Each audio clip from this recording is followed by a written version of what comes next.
সুন্দরবন আদর্শ বিদ্যা মন্দিরের দ্বাদশ শ্রেণীর আজকের প্রথম ক্লাস শুরু হচ্ছে। লেখা আছে দেখো প্রথম পর্ব। অনেক দিন অতিবাহিত হয়েছে, বাড়িতে বসে যাতে পড়তে পারো তার জন্য আমি ক্লাসটা শুরু করছি, একটু মন দিয়ে শুনবে। প্রথমে সিলেবাসের কথা বলি। তোমরা পরীক্ষা দেবে 2021। এই সিলেবাসে তোমাদের যে দশম শ্রেণীর বইটা আমাদের যেটা স্কুলে চলে, ছায়া প্রকাশনীর ভারত ও বিশ্বের ইতিহাস, জীবন মুখোপাধ্যায়ের বইটা আমরা পড়াই। এটা কিনে নেবে, অনেকে কিনে নিয়েছে আমাকে ফোন করে। তো এই বইটাতে দশম শ্রেণীর সিলেবাসে 8টি অধ্যায় আছে। তোমাদের মনে রাখার জন্য বলি, প্রত্যেক অধ্যায় থেকে উচ্চ মাধ্যমিক পরীক্ষায় একটা করে প্রশ্ন পড়ে। একটার বেশি দুটো প্রশ্ন থাকে না। কেবলমাত্র তৃতীয় বা চতুর্থ অধ্যায় থেকে একটা অথবা প্রশ্ন দেওয়া হয় ওই চ্যাপ্টারেরই, আর সপ্তম অধ্যায় থেকে একটা অথবা প্রশ্ন থাকে। এর বেশি 8টার প্রশ্ন থাকে না। তাহলে কি করতে হবে? কোনটা পড়বে? খালি নোট পড়লে কিন্তু হবে না। কোনটা এবছর গুরুত্বপূর্ণ আসবে না সেটাকে ভালো করে জানতে হবে। ক্লাস করলে সেটা পরিষ্কার হবে। ক্লাস আবার একবার বলা হবে স্কুল খুললে। এখন আপাতত জেনে নাও 8টা অধ্যায় আমরা পড়বো। আমরা আজকে প্রথম অধ্যায় শুরু করছি।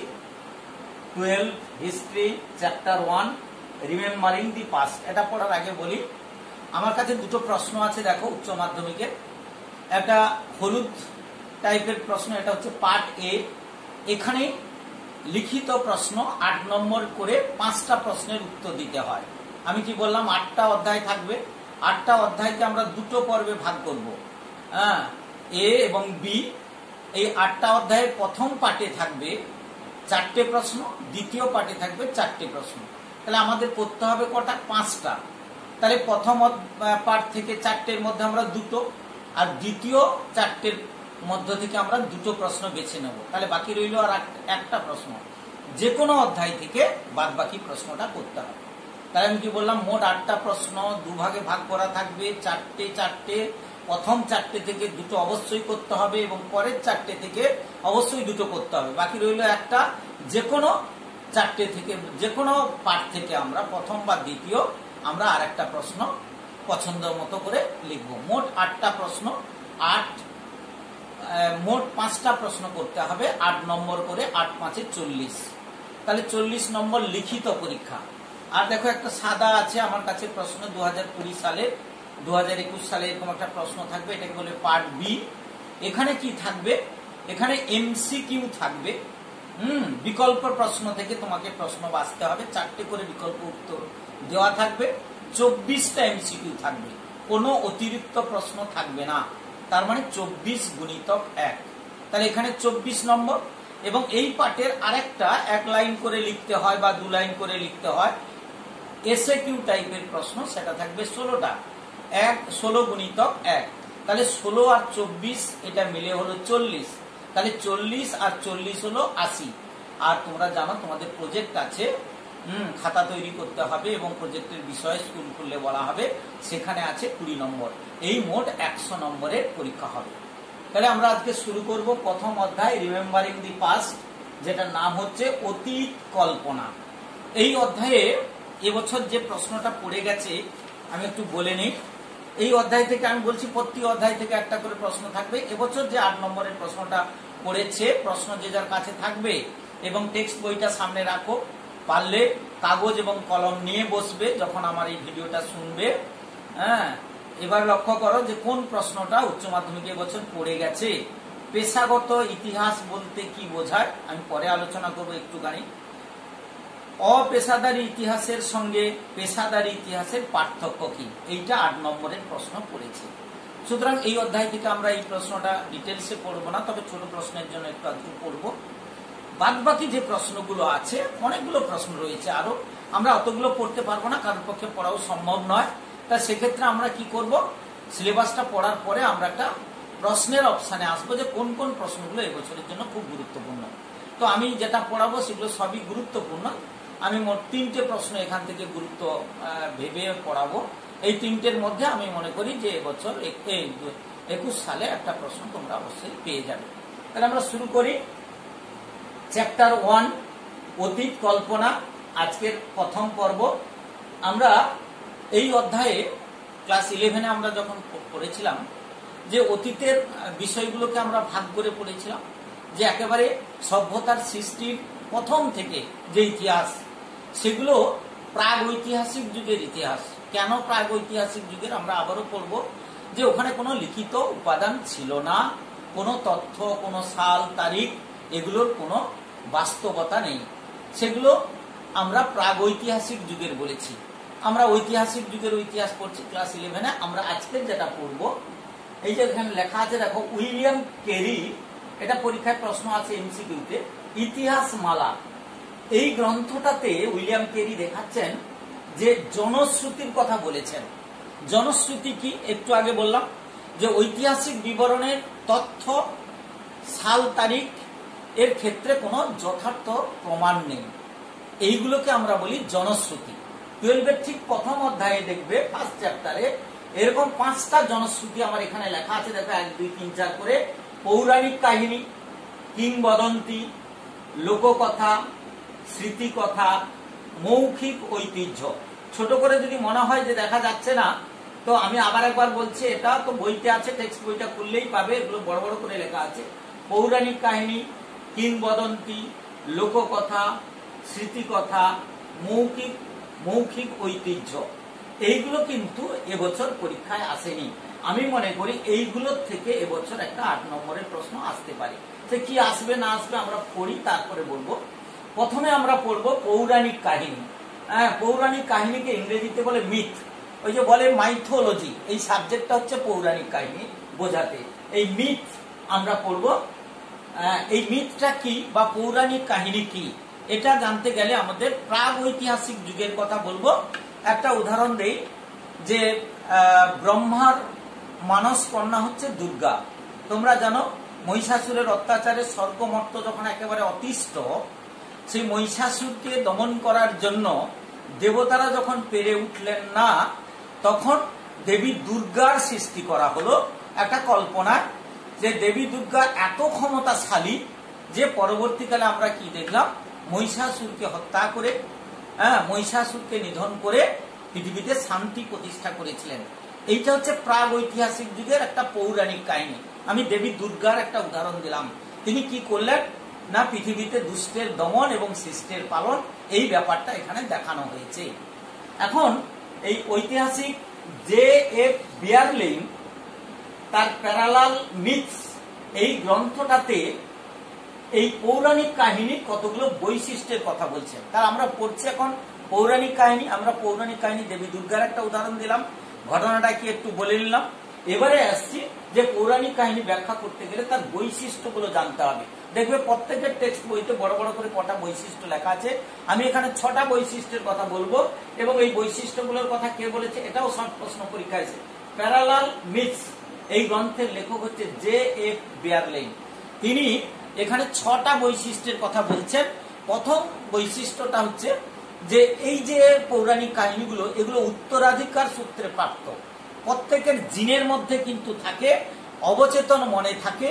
আমরা যখন কোনো শুনি এই কাহিনীগুলো, আমাদের মনের মধ্যে আমরা গেঁথে নিই। আবার এটা একটা আমরা বললাম, প্রথম বৈশিষ্ট্য হচ্ছে উত্তরাধিকার সূত্রে প্রাপ্ত।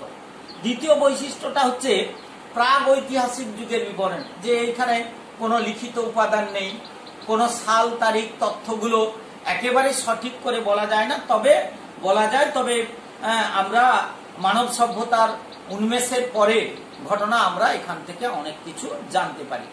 আবার দেখো, এই পৌরাণিক কাহিনীর আরেকটা বৈশিষ্ট্য হচ্ছে অতীন্দ্রিয় ব্যাপারটা, অলৌকিক ব্যাপারটা, মানে আমাদের উপলব্ধির বাইরে, আমাদের ধরাছোঁয়ার বাইরে, আমরা খালি কল্পনা করতে পারি, এর বেশি নয়। আরেকটা বৈশিষ্ট্য আমরা বলবে যে পরিচয় একটা হয়, কিসের, সমাজের, সভ্যতার, একটা সম্প্রদায়ের আমরা একটা পরিচয় পাই, যে এরা এইরকম সভ্যতা ছিল, সেই সভ্যতা তার থেকে আমরা একটা ধারণা লাভ করতে পারি। আবার দেখো, কিছু কিছু বিধি নিয়ম ছিল পৌরাণিক কাহিনীতে। আমরা ধর্মে দেখি যে কিছু কিছু সমাজে কিছু কিছু বিধি নিয়ম, কিছু কিছু ধর্ম আমরা এই সমাজ থেকে উঠে আসি। আবার জীবনের একটা অর্থবহতা থাকে, এইগুলো থেকে আমরা সেখানে একটা জ্ঞান লাভ করতে পারি। আমাদের শিক্ষণীয় কিছু বিষয় থাকে। এইরকম 6টা বৈশিষ্ট্যের কথা বলেছিলেন J.F. বেয়ারলেইন। আমি আবার বৈশিষ্ট্য: উত্তরাধিকার সূত্রে প্রাপ্ত, প্রাগৈতিহাসিক যুগের বিবরণ, এখানে একটা অতীন্দ্রিয় বা অলৌকিক বিষয় একটা থাকে, আবার পরিচয়ের একটা ভিত্তি থাকে, বিধি নিয়মের একটা স্বীকৃতি থাকে, এগুলো মেনে চলতে হয়, আর জীবনের অর্থবহতা। এই পৌরাণিক কাহিনীগুলোর কিছু সাদৃশ্য লেখা যায়। সাদৃশ্য যেমন বইতে আছে, দেখবে বিশ্বব্যাপী বন্যা, এটা বাইবেলের আছে, আমরা আবারও পড়বো এই ঘটনাটা। সেখানে কি বলা আছে, বাইবেলে বলা ছিল যে যখন গোটা পৃথিবী বন্যার কবলে পড়েছে, জীবকুল যখন একেবারে প্রাণীকুল ধ্বংসের পথে, সেই সময় একটা নৌকো করে একজোড়া মানুষ, প্রাণী, কীট পতঙ্গ তারা উদ্ধার লাভ করেছিল। পরবর্তীকালে তারা এই পৃথিবীটা, মানব সভ্যতা বা পৃথিবী সৃষ্টি করেছে। আস্তে আস্তে জীবজগৎ, প্রাণী জগৎ গড়ে উঠেছে। সেই বন্যার, বিশ্বব্যাপী বন্যার এখানে উদাহরণ আমরা দিতে পারি। এছাড়া ইউরোপের ইতিহাসে আমরা পড়েছিলাম যে একটা পেগান ধর্ম, একটা প্রাচীন ধর্ম, সেখানে ধর্মে দেখা যাচ্ছে বিভিন্ন দেব দেবীর কথা উল্লেখ করা আছে।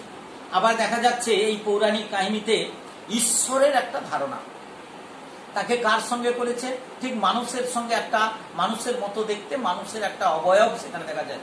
সেখানে হাসি কান্না, সেখানে জন্ম মৃত্যু, সেখানে বিবাহ, আনন্দ অনুষ্ঠান, এরকম ঘটনাগুলো আমরা পৌরাণিক কাহিনীতে পাবো। এবারে বিভিন্ন দেশের পৌরাণিক কাহিনী, পরবর্তীকালে দেখো এখানে লেখা আছে আমরা বিভিন্ন দেশের পৌরাণিক কাহিনী।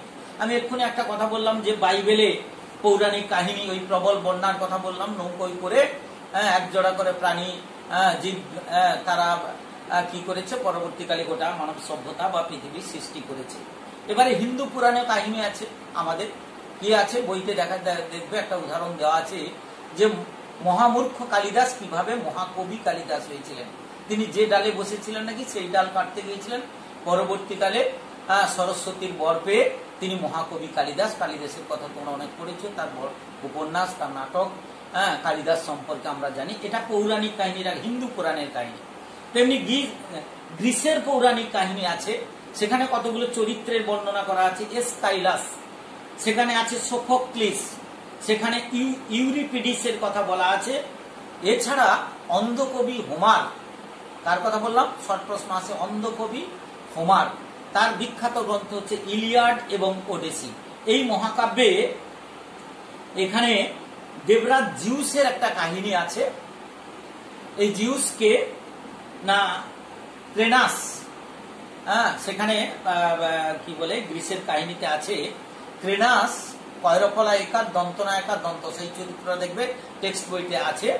তিনি তার বাপকে বা পিতাকে খোঁজা করে তার ভগিনীকে বিবাহ করে, তার ভগিনীর একটা নাম দেওয়া আছে রে হো আ, তাকে বিবাহ করে তিনি সমস্ত মানে সম্পত্তি, সমস্ত অধিকার তিনি নিজের হাতে নিয়েছিলেন।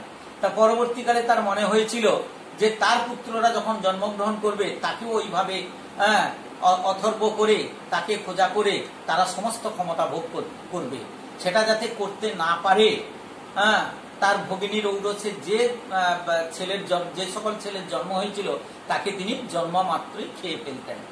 এবারে রেওয়া একবার কি করেছিল, একটা পাথরে একটা পুত্র সন্তান জন্মগ্রহণ করার পরে তিনি পাথরে সেই পুত্র সন্তানটাকে সরিয়ে রেখে একটা পাথরে কাপড় জড়িয়ে রেখে দিয়েছিলেন। ক্রেনাস তিনি ভক্ষণ করেছিলেন।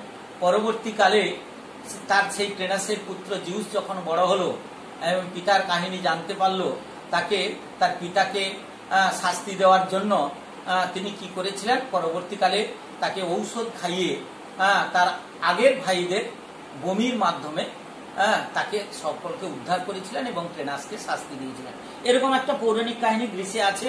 এবারে রোমের কিছু পৌরাণিক কাহিনী আছে, উদাহরণ দেবে জাস্ট, অন্য কিছু লিখতে হবে না এখানে। যেমন রোমুলাস অগাস্টুলাস কিভাবে রোম সভ্যতা গড়ে তুলেছিলেন, রোমের শিল্প, রোমের সংস্কৃতি, রোমের স্থাপত্য, আমরা এই উদাহরণগুলো দেবো। তাহলে আমরা বাইবেলের কাহিনী, বন্যার কাহিনীটা বইতে আছে সেটা লিখবে। হিন্দু পুরাণে কালিদাসের উদাহরণ দিলাম, গ্রিসের পৌরাণিক কাহিনীর কতগুলো উদাহরণ দিলাম, রোমের পৌরাণিক কাহিনী আমরা উদাহরণ দিলাম। এবারে পৌরাণিক কাহিনীর আমাদের গুরুত্ব কতগুলো লিখতে হবে। দেখবে টেক্সট বইতে, ওই জীবন মুখোপাধ্যায়ের টেক্সট বইটা পড়লে হবে, সেখানে কতগুলো গুরুত্বের কথা আছে। প্রথম গুরুত্ব, এই মিথ বা পৌরাণিক কাহিনীগুলি গল্পের আকারে মানব সংস্কৃতির কিছু সত্য ঘটনা, কিছু বাস্তব ঘটনাকে সেখানে ফুটিয়ে তোলা হয়েছে। এগুলো যে সত্য ঘটনা বা বাস্তব, এটা বুঝবো কি করে? আমরা পরবর্তীকালে ট্রয় নগরীর কথা আমরা জানি, পড়েছি বইতে, এবং ট্রয়ের যুদ্ধের অবস্থান নির্ণয় করা সম্ভব হয়েছে এই পৌরাণিক কাহিনীগুলি থেকে। এছাড়া পৌরাণিক কাহিনীগুলি থেকে আমরা তুলনামূলক পদ্ধতিতে, মানে সময় যদি এটা এই হয় তাহলে হবে, এই তুলনামূলক পদ্ধতিতে আমরা সময়কাল একটা নির্ণয় করতে পারি। মোটামুটি একটা সময়কাল যে কত আগে হতে পারে বা কত পরে হতে পারে, এই সময়কাল নির্ণয় করা গেছে। এছাড়া পৌরাণিক কাহিনীগুলোর গুরুত্বতে লিখতে গেলে তোমাদের বলতে হবে একটা বংশ তালিকা পৌরাণিক কাহিনীগুলো থেকে আমরা জানতে পারি, যে কারণে নানা চরিত্র, নানা বংশ তালিকা থেকে তাদের ইতিহাস আমরা জানতে পেরেছি। এছাড়া পৌরাণিক কাহিনীগুলোর আরেকটা গুরুত্ব আছে, গুরুত্ব বলতে পারি বা তাৎপর্য বলতে, এইগুলোর একটা ধারাবাহিকতা আছে। এটা কিন্তু কোনো স্টপ গ্যাপ নেই যে একটা খাপ ছাড়া হবে, মানুষের মনের মধ্যে একটা প্রশ্ন জিজ্ঞাসা হবে, তা নয়। একটা কিন্তু ধারাবাহিকতা আছে, যেইভাবে লিখুক, লেখকের মধ্যে কিন্তু একটা ধারাবাহিকতা লক্ষ্য করা গেছে। তাহলে ধারাবাহিকতা এটাও একটা গুরুত্ব বা তাৎপর্য। তাহলে আমি কি বললাম? ঐতিহাসিক সত্য, ঐতিহাসিক কিছু উপাদান, আমি ট্রয় নগরীর কথা বললাম। সময়কাল নির্ণয় করা যেতে পারে একটা তুলনামূলক পদ্ধতিতে মোটামুটি। এছাড়া বংশ তালিকা একটা পেতে পারি আমরা, তার থেকে নানা পৌরাণিক কাহিনী আমরা জানতে পারি। এছাড়া ধারাবাহিকতার একটা রয়েছে। তাহলে আমরা এই যে জনশ্রুতির প্রথম পাঠটা পড়লাম, যে পৌরাণিক কাহিনী, পরীক্ষায় প্রশ্ন আসতে পারে পৌরাণিক কাহিনীর সংক্ষিপ্ত পরিচয় দাও, বা এখানে প্রশ্ন আসতে পারে পৌরাণিক কাহিনী, তারপরে আছে দেখো কিংবদন্তি, এই পৌরাণিক কাহিনী কিংবদন্তির তুলনামূলক আলোচনা করো বা পার্থক্য লেখো। পৌরাণিক কাহিনীর সঙ্গে কিংবদন্তি, যেহেতু পরপর দুটো আছে, পৌরাণিক কাহিনী কিংবদন্তির মিল আছে। পৌরাণিক কাহিনীর পরেই হচ্ছে কিংবদন্তি, আমরা আলোচনা করব। এই কিংবদন্তি পৌরাণিক কাহিনীর মধ্যে পার্থক্য লেখো। এরকম 8 নম্বরের প্রশ্ন আসতে পারে, আমরা সেখানে 8টা পয়েন্ট পার্থক্য করে দেখাবো। তাহলে আমরা পৌরাণিক কাহিনীর যদি বৈশিষ্ট্য পড়ি, সাদৃশ্য পড়ি, বিভিন্ন কাহিনী যদি আমরা আমাদের জানা থাকে, আমাদের গুরুত্ব জানা থাকে, এই মতো আমরা যদি কিংবদন্তিটাও পড়ে নেই দু একটা কথা, তাহলে কিংবদন্তির বৈশিষ্ট্য, তার উদাহরণ, তার গুরুত্ব বা তাৎপর্য যদি আমরা পড়ে নিতে পারি, তাহলে দুটোর মধ্যে অনায়াসে আমরা পার্থক্য করতে পারি। আমরা একটা পৃষ্ঠায় বাম দিকে লিখতে পারি আমরা পৌরাণিক কাহিনী, ডান দিকে লিখলাম কিংবদন্তি, এই করে আমরা 8টা পয়েন্ট আমরা করতে পারি। আর সেই পার্থক্যের কথা এখন আমরা যেটা পড়বো, দ্বিতীয় পাঠটা হচ্ছে কিংবদন্তি। সবাই লিখে নাও, দ্বিতীয় পাঠটা আমরা পড়বো হচ্ছে কিংবদন্তি। পড়ার পরে আমরা পার্থক্যটা অনায়াসে করতে পারবো। কিংবদন্তি হচ্ছে মৌখিক ইতিহাসের অন্যতম একটা উপাদান হচ্ছে কিংবদন্তি। এখানে লেখা যাবে মৌখিক ইতিহাসের অন্যতম উপাদান হচ্ছে কিংবদন্তি। কিংবদন্তি কি? আসলে কোন একটা চরিত্রের বিবরণ, এমন চরিত্র আজীবনকাল তাকে মনে রাখে এবং মানুষের মনের মধ্যে গেঁথে যায় সেই চরিত্রগুলো, এইগুলোকে আমরা বলছি কিংবদন্তি। আমি যখন উদাহরণ দেবো তখন অনায়াসে বুঝতে পারবে। এগুলোর উদ্ভব কখন? আমি বলছি ঠিক পৌরাণিক কাহিনীর পরেই এই কিংবদন্তিগুলোর উদ্ভব। তাহলে আমরা দুটো ঘটনা বললাম। কিংবদন্তি হচ্ছে কোন একটা চরিত্রের বিবরণ, যে চরিত্রগুলো মানুষের মনে গেঁথে থাকে, মানুষ কখনোই ওই চরিত্রগুলো ভুলতে পারে না, এবং এই চরিত্রগুলো অসম্ভব ক্ষমতাশালী হয়, অসম্ভব মানুষের মধ্যে একটা প্রভাব বিস্তার করে। যদিও এরা মানুষ, এরা দেবতা নয়, কিন্তু মানুষ হয়েও একটা অসম্ভব ক্ষমতা ভোগ করে, যেখানে মানুষ তাকে বিশ্বাস করে, মানুষ তাকে ভয় পায়, মানুষ তাকে শ্রদ্ধা করে, অনেকে আবার তাকে পুজো পর্যন্ত করে শ্রদ্ধার জন্য। আর পৌরাণিক কাহিনীর উদ্ভব হয়েছে, আমি এই কিংবদন্তির উদ্ভব হয়েছে পৌরাণিক কাহিনীর ঠিক পরে। এবারে এর কতগুলো বৈশিষ্ট্যের কথা বলি। যেমন ধরো পৌরাণিক কাহিনী, দেখো প্রথম লেখা আছে বৈশিষ্ট্য। 1 নম্বর বৈশিষ্ট্য হচ্ছে বিষয়বস্তু। পৌরাণিক এই কিংবদন্তির, পৌরাণিক কাহিনী না, কিংবদন্তির বৈশিষ্ট্য, আমরা প্রথম বৈশিষ্ট্যটা পড়বো বিষয়বস্তু। এই কিংবদন্তির বিষয়বস্তু কি না, এটা ইতিহাস নির্ভর একটা কাহিনী। সেখানে ভূত প্রেত হতে পারে, কোনো আধ্যাত্মিক বিষয় হতে পারে, সেখানে কোনো সন্ন্যাসী ফকির কথা হতে পারে, পীর বাবার কথা হতে পারে, তাদের চরিত্রের কাহিনী। তাহলে এটা এখানে কতগুলো বিষয়বস্তুর কথা থাকবে। যেমন আমি বললাম ইতিহাস নির্ভর কাহিনী, কোনো প্রেম বিরহ থাকতে পারে, কোনো ভূত প্রেতের কাহিনী থাকতে পারে, কোনো সন্ন্যাসীর কাহিনী থাকতে পারে, কোনো পীর বা ফকিরের কাহিনী থাকতে পারে, তাদের চরিত্র, তাদের বা দরবেশের বিভিন্ন কাহিনী আমরা এই কিংবদন্তিগুলোতে দেখতে পাবো। এছাড়া কিছু কিছু চরিত্রের অস্তিত্ব আমরা এখানে লক্ষ্য করব, উদাহরণ করে দিচ্ছি। যেমন ধরো রামায়ণে রামচন্দ্র, আমি বলছি এটা কিংবদন্তি। আমি কিংবদন্তির একটা উদাহরণ কি দিলাম, রামায়ণের রামচন্দ্র। যেমন মহাভারতে শ্রীকৃষ্ণ, আমরা এও কিংবদন্তি চরিত্র। যেমন গ্রিস দেশে হারকিউলিস, এটাও একটা কিংবদন্তি চরিত্র। তাহলে আমরা চরিত্রের অস্তিত্ব লক্ষ্য করছি। এরা আসলে অনেক ক্ষমতাবান, অনেক সাহসী এবং মানব দরদী হয়। তাহলে এই কিংবদন্তির চরিত্রগুলো কি হয়, অনেক ক্ষমতাবান হয়, অনেক সাহসী হয় এবং অনেক মানব দরদী হয়। এছাড়া কি এই কিংবদন্তিগুলো আমাদের অবাক করে, একটা বিস্ময়, তাদের কাজ কারবার দেখে মনে হয় যে ওদের পক্ষেই সম্ভব, কোনো মানুষের পক্ষে এটা করা সম্ভব নয়, ওই মানুষগুলোর পক্ষে সম্ভব, এই বিশ্বাস মানুষের মধ্যে জন্মায়। তাহলে কিংবদন্তির কতগুলো বৈশিষ্ট্য বললাম। প্রথম বিষয়বস্তু চরিত্র নির্ভর, সেটা ভূত প্রেত দৈত্য দানব ফকির সন্ন্যাসী দরবেশ তাদের কাহিনী। এছাড়া কতগুলো বিখ্যাত চরিত্রের কথা বললাম, রামায়ণে রামচন্দ্রের কথা বললাম, মহাভারতে শ্রীকৃষ্ণের চরিত্রের কথা বলেছি, হারকুলিসের কথা বলছি, যারা ক্ষমতাবান, যারা অসম্ভব সাহসী, যারা মানব দরদী, যারা মানুষের মনের মধ্যে একটা জায়গা করে নিতে পারে। আবার কিংবদন্তি চরিত্রগুলো বিস্ময় সৃষ্টি করে, মানুষের মধ্যে কল্পনা সৃষ্টি করে, এগুলো বাস্তবে ছিল তো, মানুষের মধ্যে একটা প্রশ্ন জিজ্ঞাসা থেকে যায়। এবারে আমরা কতগুলো উদাহরণ দেবো, দেখো পরে লেখা আছে উদাহরণ। উদাহরণ কোনগুলো আমি বলছি, রামচন্দ্র তোমরা জানো যে পিতৃসত্য পালনের জন্য তিনি 14 বছর বনবাসে গিয়েছিলেন। রামচন্দ্র ছোট্ট করে একটু উদাহরণ দেবে, সেখানে কি বলে ওই লঙ্কার রাবণের কথা পড়বে, সে সীতাকে হরণ করে নিয়ে যায়, পরে রামচন্দ্র রাবণকে হত্যা করে সীতাকে উদ্ধার করেছিল। এরকম একটা অসম্ভব মানব দরদী সাহসী ক্ষমতাবান লোকের কাহিনী, এটা একটা উদাহরণ দেবে। আর একটা হচ্ছে শ্রীকৃষ্ণের চরিত্র, যেটা বললাম মহাভারতে, যেখানে যুদ্ধক্ষেত্রে দাঁড়িয়ে তার শিষ্য অর্জুনকে বিভিন্ন যে উপদেশ বা নীতি কথা শুনিয়েছিলেন, পরবর্তীকালে তার থেকে গীতার সৃষ্টি হয়েছে। সেখানে যে শ্রীকৃষ্ণের বাণীগুলো, সেইগুলো এখানে হচ্ছে, বা শ্রীকৃষ্ণের যে অসম্ভব ক্ষমতা আমরা দেখেছি, তার সাহসিকতার প্রমাণ পেয়েছি, তার মানব দরদী দিকটা যে ফুটে উঠেছে, আমরা সেখানে পড়ব। আর একটার কথা বলি হচ্ছে হারকিউলিস। সে কে না, হারকিউলিস হচ্ছে জিউসের ঘুমন্ত শিশুপুত্র। তাকে হত্যা করার জন্য, তাকে পরীক্ষা করার জন্য, তাকে হত্যা করার জন্য দুটি সাপ পাঠানো হয়েছিল। ওই শিশু অবস্থায় তিনি সেই দুটো সাপকে হত্যা করে, তার একটা অসম্ভব যে ক্ষমতা একেবারে ছোটবেলা, তারপরে বড় হয়ে তার নানা কাহিনী আছে হারকিউলিস, সে সম্পর্কে পরে তোমরা জানবে যে সে কত বড় ছিল। এছাড়া প্রমিথিউসের কথা পড়ব।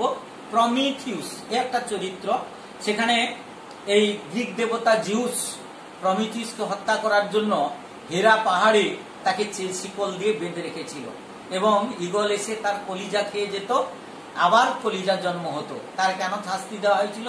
সে মানব সভ্যতাকে আগুন উপহার দিয়েছিল। এই কিন্তু পরবর্তীকালে এই প্রমিথিউস কি করেছে না, সেই এত অত্যাচার সহ্য করেও তাকে হত্যা করা যায়নি, সে আবার তার জীবন ফিরে পেয়েছিল। এছাড়া তোমরা রাজা কৃষ্ণচন্দ্রের রাজসভায় গোপাল ভাঁড়ের কাহিনী আছে, এটাও আমরা বলবো এটা হচ্ছে একটা কিংবদন্তি চরিত্র।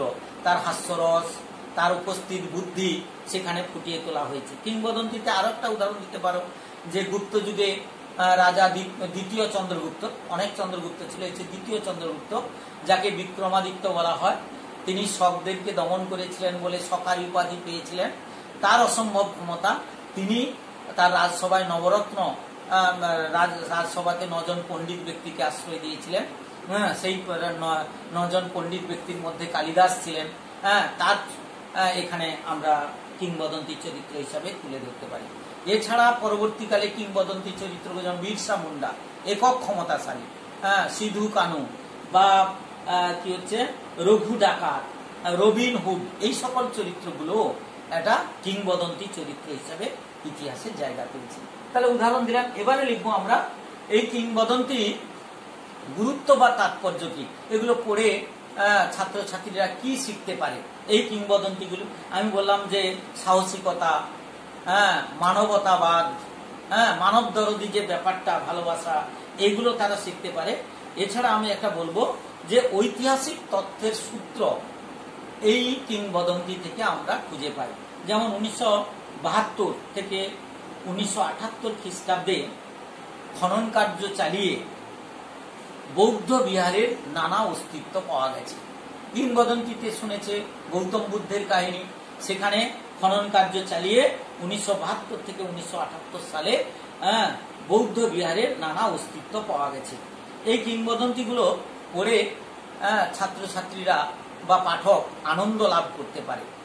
এছাড়া এই কিংবদন্তিগুলো থেকে মানুষ বা পাঠক পাঠিকা তারা শিক্ষা লাভ করতে পারে।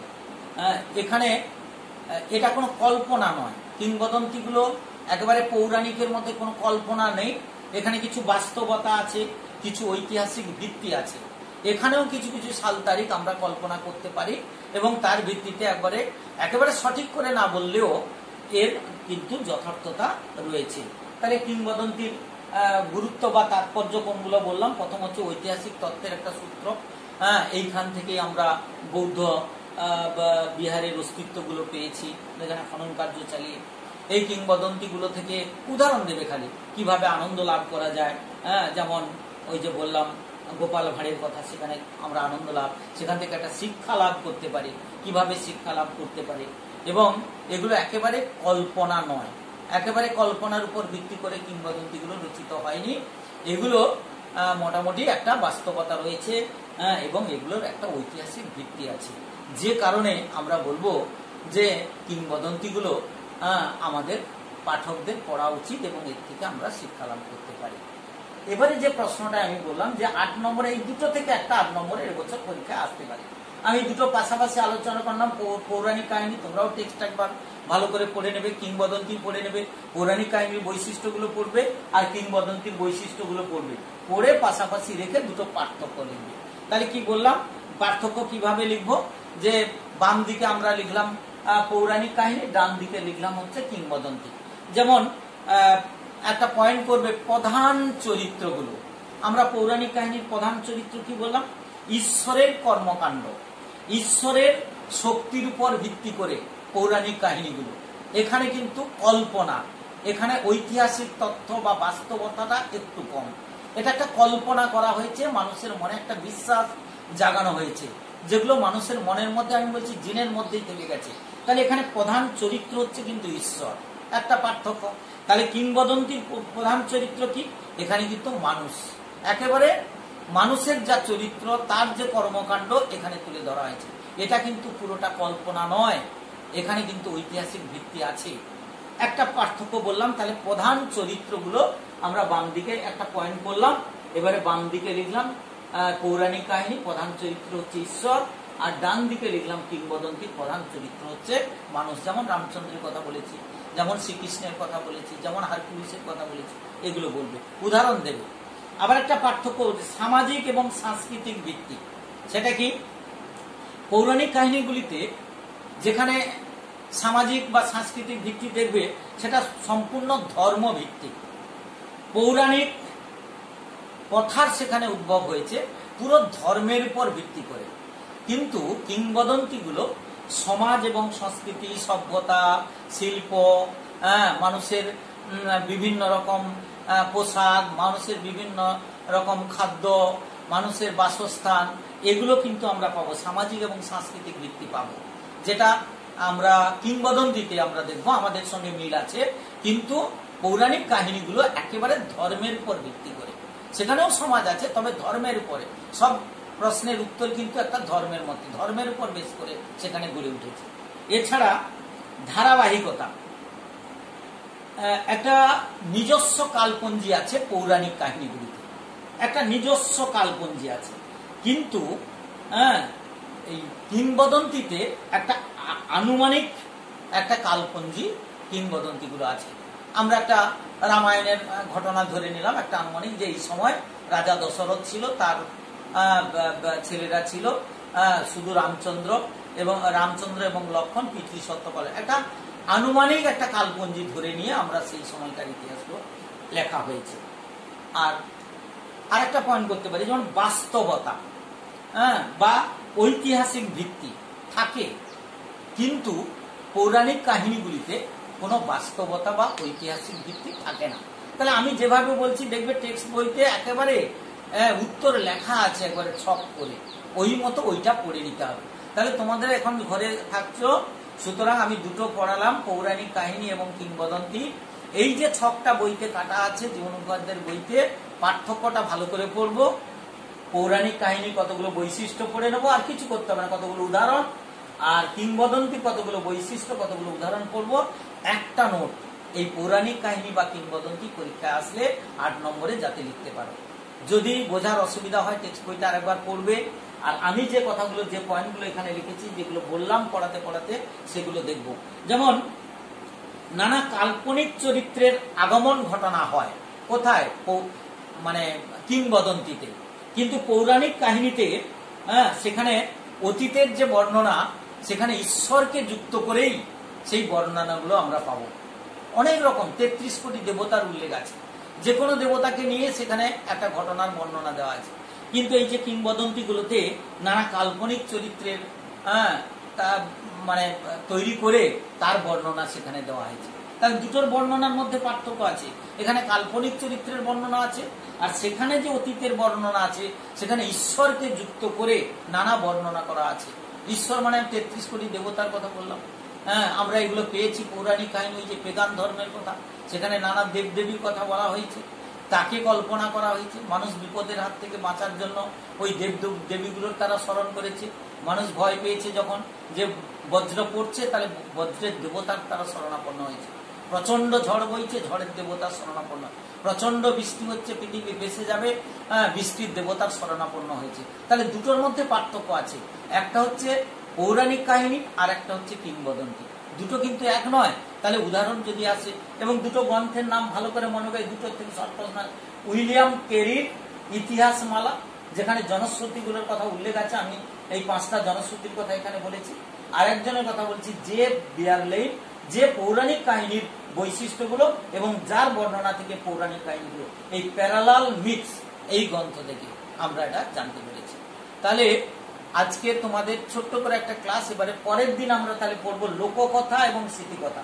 আমরা পর্ব 2-এ কি পড়বো, লোককথা এবং স্মৃতিকথা। এই দুটোর মধ্যেও পার্থক্য আমরা করবো সেদিন। এই দুটোর বৈশিষ্ট্য পড়বো, পড়ে নিয়ে আমরা দুটো, একদিকে লিখবো লোককথা, একদিকে স্মৃতিকথা, আমরা সেটা পড়বো। আগে তোমরা আজকের শুরুতে সিলেবাসটা ভালো করে আমি আরেকবার বলে নিই, যে আমার কাছে দুটো প্রশ্ন আছে, দুটো পার্ট পরীক্ষায় আসে, দুটো খাতা তোমাদের একসঙ্গে বানতে হয়। প্রথমে পার্ট এ, এই যে হলুদ কাগজটা যেটা আছে, এটা উপরে থাকবে, খাতাটা এর লেখার উত্তরগুলো উপরে থাকবে, আর নিচে পার্ট বিটা থাকবে, সেটা বাঁধা হবে। এইটা থাকবে 40, আর এটাও থাকবে 40। এখানে 40 থাকবে, 8টা প্রশ্ন থাকবে, দুটো পার্ট গ্রুপে ভাগ করা থাকবে, 4টে করে এক একটা গ্রুপ। প্রথম 4টে গ্রুপ থেকে দুটো, দ্বিতীয় যে 4টে প্রশ্ন থাকবে তার থেকে দুটো। তাহলে দুটো 4টে হলো, বাকি থাকবে একটা। যে কোনো গ্রুপ থেকে একটা প্রশ্ন লিখতে পারো। এবছর যে পরীক্ষায় এসেছে, প্রায় ছাত্রছাত্রীরা সব প্রশ্ন পেয়ে গেছে। সুতরাং অনেক প্রশ্ন আছে, কোনটা পড়বে কোনটা পড়বে না, ক্লাসগুলো লক্ষ্য রাখবে। আমি কিভাবে বলছি সেটা ভালো করে শুনতে হবে। নিজের মতো করে খালি নোট পড়লে কিন্তু পরীক্ষায় লাগাতে পারবে না। এবারে বলি যে প্রথম পার্টে 40 নম্বর হলো, দ্বিতীয় পার্টে এমসিকিউ থাকবে 24 নম্বর। এখানে কোনো এক্সেস প্রশ্ন থাকবে না। দ্বিতীয় পার্টে থাকবে, আমি বলেছি, এখানে 24 নম্বর বাদে আরেকটা থাকবে, সেটা হচ্ছে এসএ কিউ টাইপের 16টা প্রশ্ন। সেখানে কিন্তু অথবা দেওয়া থাকবে, এক্সেস প্রশ্ন থাকবে না। 16টার মধ্যে অনেকগুলো অথবা থাকবে। সব প্রশ্নগুলোর উত্তর করলে, যেটা পারবে না 16টাই কিন্তু উত্তর করতে হবে। কারণ 16 আর 24 মিলে 40, আর এটা 40 80, আর প্রজেক্ট আছে 20 নম্বরের। সুতরাং এই নিয়ে মোট 100 নম্বর। 100 নম্বরের মধ্যে যত বেশি স্কোর করতে পারবে, তোমাদের জানো 5টা তোমাদের বিষয়ের যোগফল ফাইনাল পরীক্ষায় থাকবে, বাংলা ইংরেজি বাদে আর 3টে, যেটাই বেশি নম্বর পাবে, সেটা যদি ইতিহাসে বেশি নম্বর পায় তাহলে এটা যোগ হবে। বেশি নম্বর সবাই পাবে, একটু মন দিয়ে পড়াশোনা করতে হবে। 11-এর যা পড়েছ ওটা বাদ দাও, এবারে 12-এর পড়াটা আজ থেকে শুরু করে দাও। আজকে তাহলে এই পর্যন্ত।